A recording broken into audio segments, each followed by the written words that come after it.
ايه خالي المخرج. والله كلياتنا بدنا واسطة. هلا اليوم انت بدك تشتغلي بمكتب ما بعرف شحن وتخليص، ما بدك واسطة حدا يحكي لك مع مدير المكتب، لا يعني تعال عيش محلي. بلقائنا الخاص مع الفنان جورج قبيلي، البداية كانت صريحة أكثر من المتوقع. اهلا وسهلا بالارضية كلها. يا هلا فيك، حنشوفك بمسلسل دوار شمالي برمضان 2023، مشارك فيه بالواسطة. ايه خالي المخرج.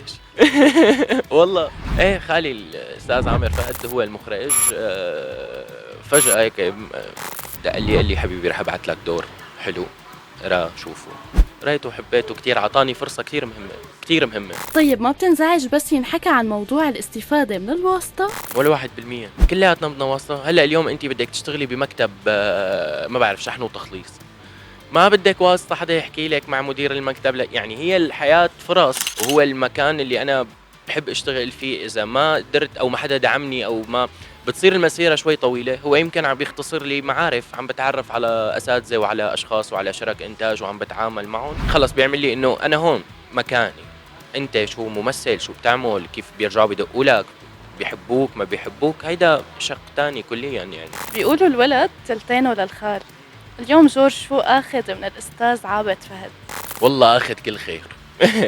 اخذ منه قديش هو بحب شغله، بيسعى دائما وبيقول انه انا عابد فهد بس بعد عندي كتير شغلات اقدمها. جورج كان له تجربة غنائية إلى جانب التمثيل، هل رح يقدر يكفي بالمجالين مع بعض؟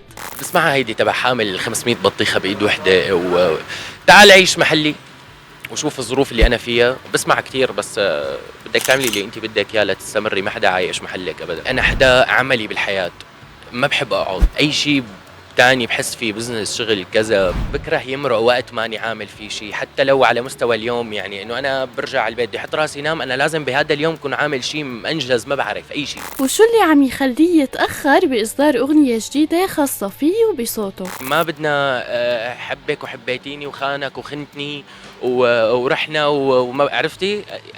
بدنا قصة حلوة، موضوع حلو، غزل، بس غزل بطريقة جديدة. بدي أقدم حالي مشان ما أكون حدا متطفل على المغنى. خلقة بيقولوا لي متطفل على مهنة التمثيل، فبدي موضوع، بحاجة موضوع أنا لحتى أعمل غنية جديدة. ونهاية اللقاء الصريح جدا كانت على طريقة جورج قبيلي. كان لك معايا أجمل حكاية بالعمر كله، سنين بحلها ما فات جمالها،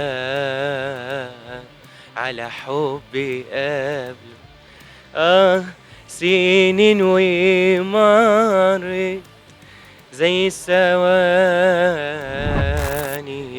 في حبك انت. طويلة كتير.